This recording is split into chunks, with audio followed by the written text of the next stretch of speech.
Devontae Tank Davis. Let Shakur Stevenson. Devin Haney know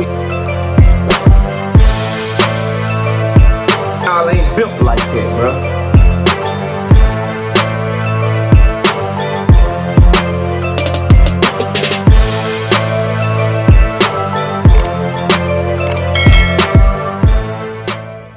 Keyshawn Davis retires from the sport of boxing and offers his apology to his fans and still maintains he didn't go jump Nahir Albright while admitting that he was in the locker room and he went to the man's locker room. Smash the like button, subscribe to the channel, share the video. I'm live Monday, Wednesday, and Thursday night at 7:30.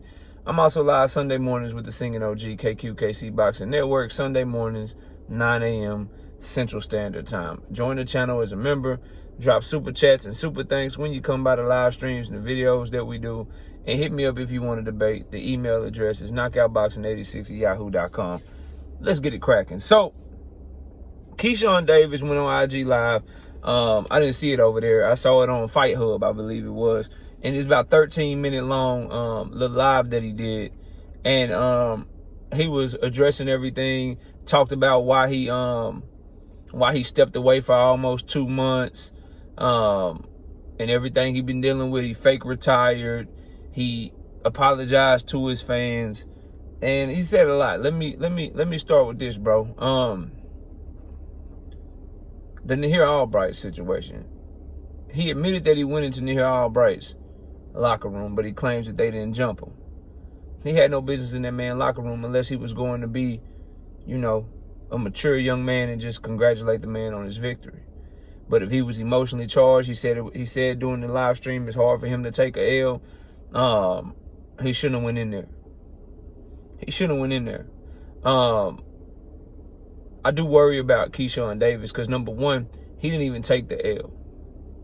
Number two, he talked about how this was so tough for him to deal with that he had to take almost 2 months before he could come address the people.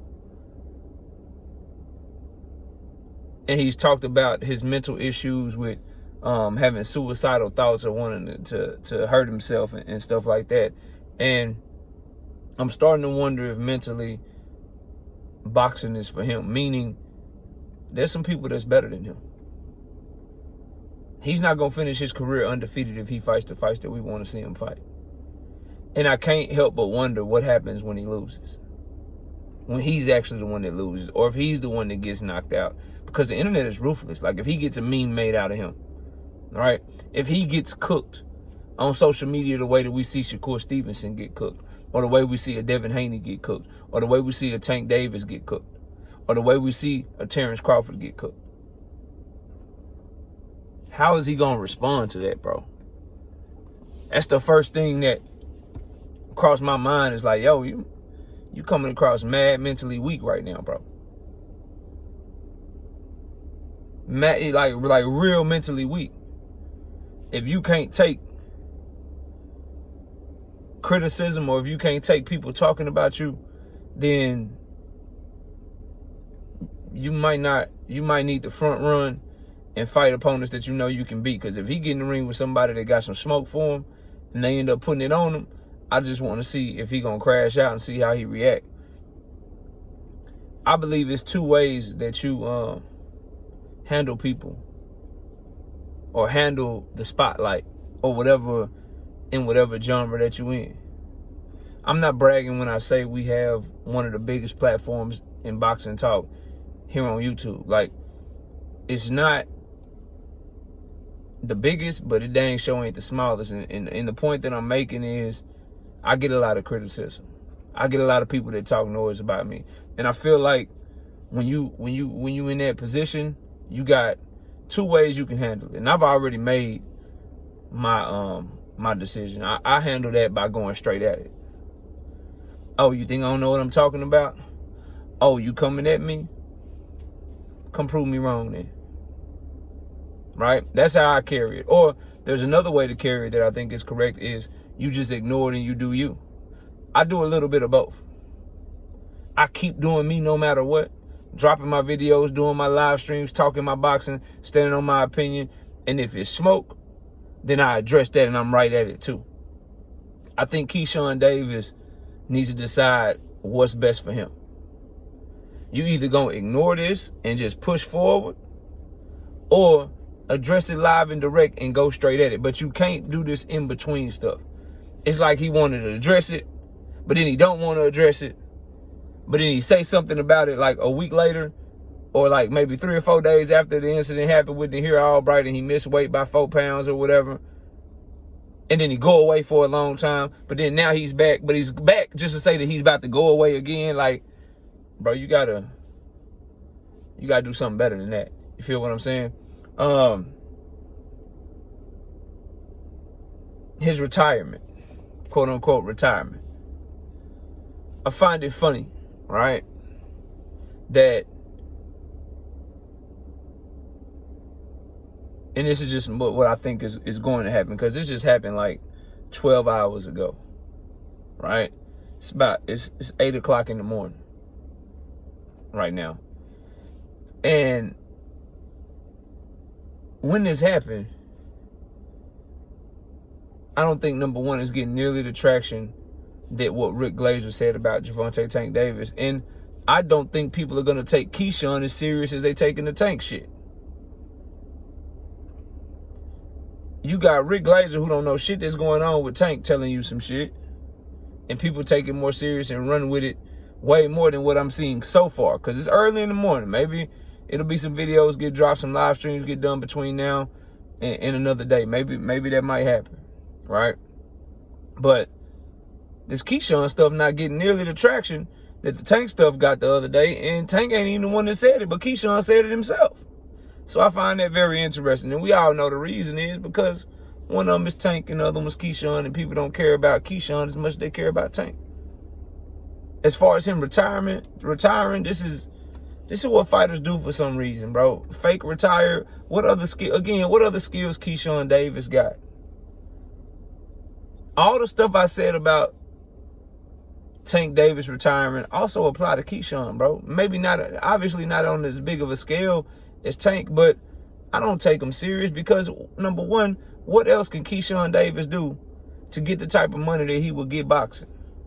He's leaving literally millions and millions of dollars on the table if he were to retire from the sport of boxing, and go do what exactly? That man got a family to feed, people that's dependent on him. Let's just keep it a buck. It's all he know.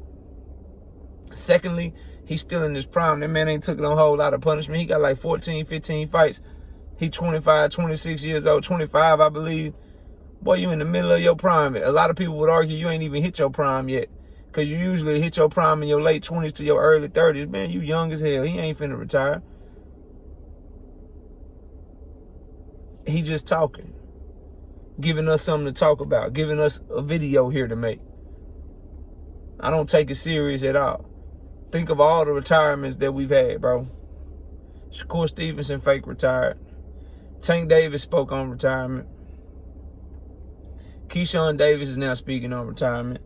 Timothy Telefimu done talked about retirement. All they do is watch Floyd Mayweather, and they put it in there. Ain't nobody going nowhere anytime soon, bro. They became so cold at boxing because that's what they dedicated their life to since they was kids, the people that I just mentioned. They don't really have no other skills. They damn sure don't have no other skills to get the type of money that they can make boxing. Keyshawn Davis would have to work a regular job 10, 15, 20 years to make the type of money that he could make in one big fight. If he can even get there. That man can make $1 million, $2 million in one big fight. He'd have to work his tail off for dang near the rest of his life just to get that. And you think he finna walk away from it? It's a fake retirement.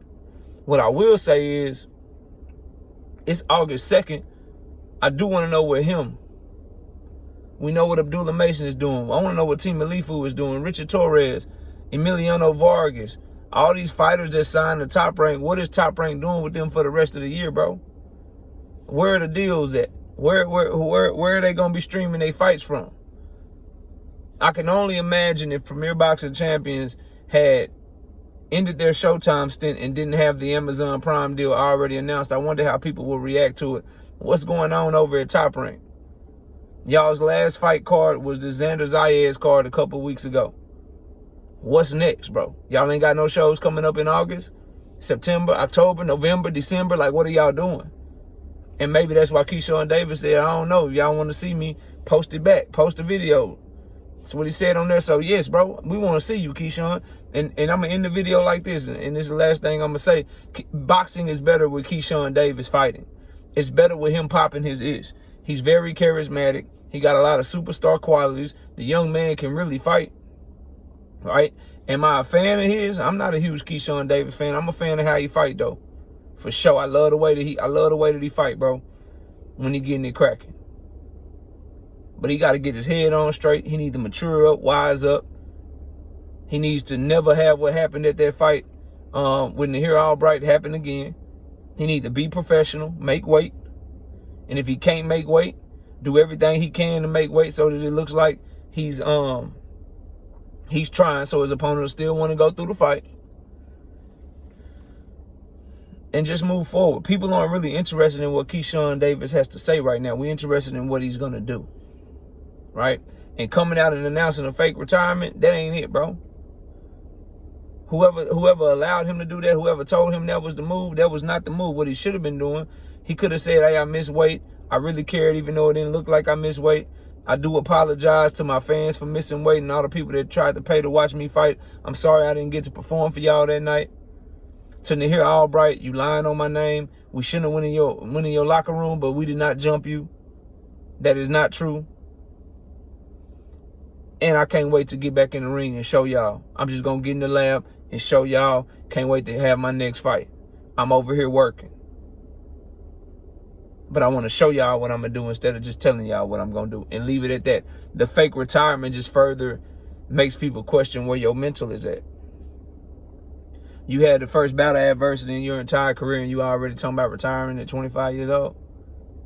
Seems like the spotlight, the fame, the expectations may be getting to Keyshawn. Because I remember him before the fight saying, man, now I see what Tank Davis is going through, man. Now I see why he's saying what he's saying. What you mean, bro? You ain't got near the scrutiny. You don't have near the expectations. You don't have near the hate. You don't have near the backlash, bro. Straight up. So, we'll see what's next for Keyshawn Davis. Oh, the last thing, too. Was his apology real or fake? I can't tell a man's heart. But I can tell you, I think he really meant it when he was apologizing for missing weight. I think he meant that. I think he know he messed up. I think he apologized. I think he really meant that because he let his promoter down, he let his team down, he let his fans down, and he dropped the ball and he dropped the bag. So I think he meant that. The Nahir Albright stuff, though, we'll see how that plays out, man.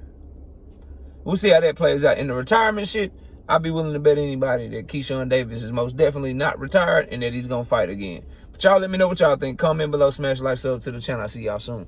Peace. Gervonta Tank Davis. Let Shakur Stevenson. Devin Haney know y'all ain't built like that, bro.